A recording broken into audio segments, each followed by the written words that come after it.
and welcome to another one of our video lectures for Chapter 1.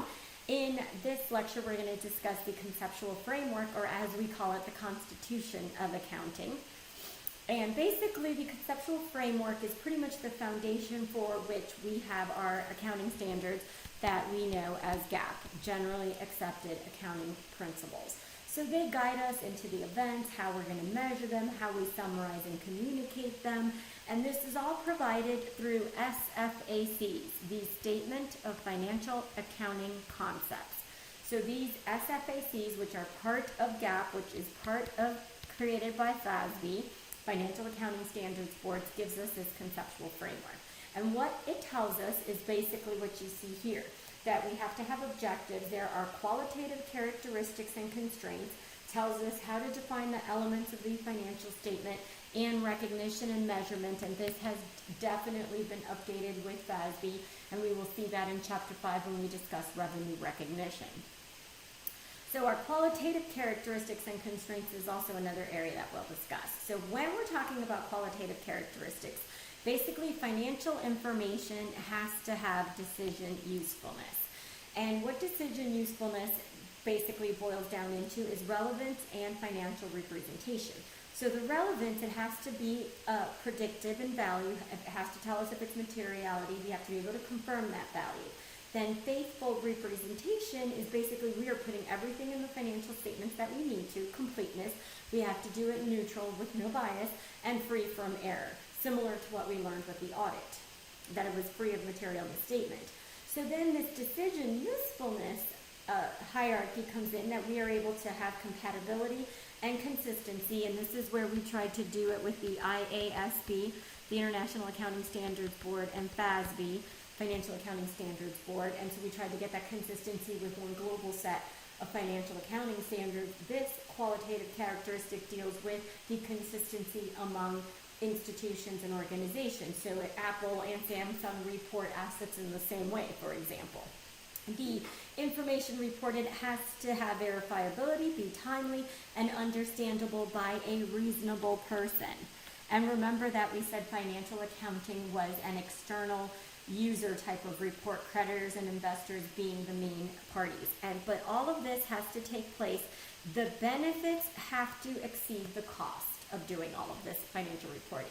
So the conceptual framework tells us all these factors, and so now we're going to talk about the elements.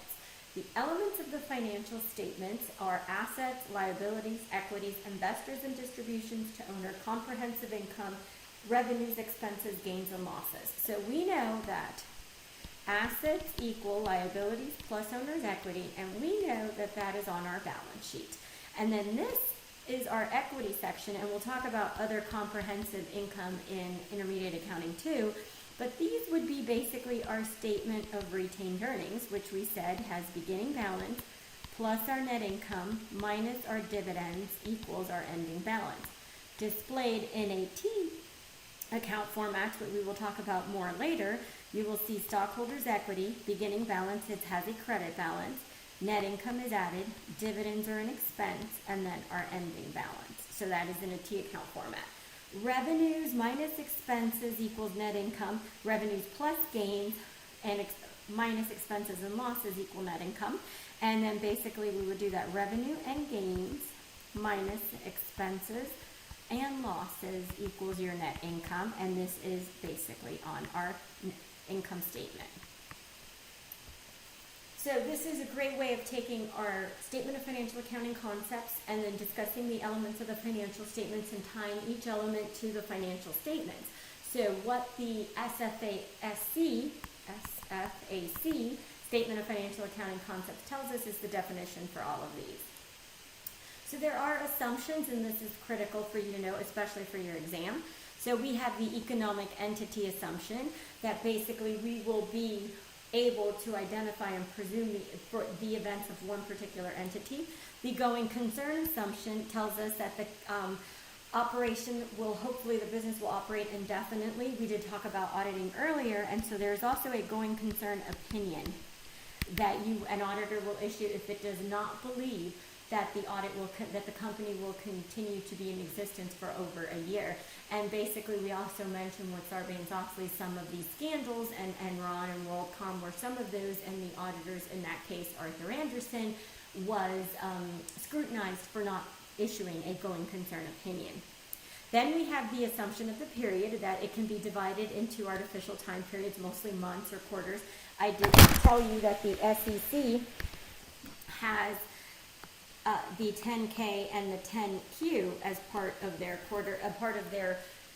requirements for publicly traded company. And then the next assumption is the monetary unit, which basically means we will have, if you have foreign currencies, they will all be in one monetary unit. So now when we're looking at recognition and measure concepts, and this is what has been updated recently due to the new advancements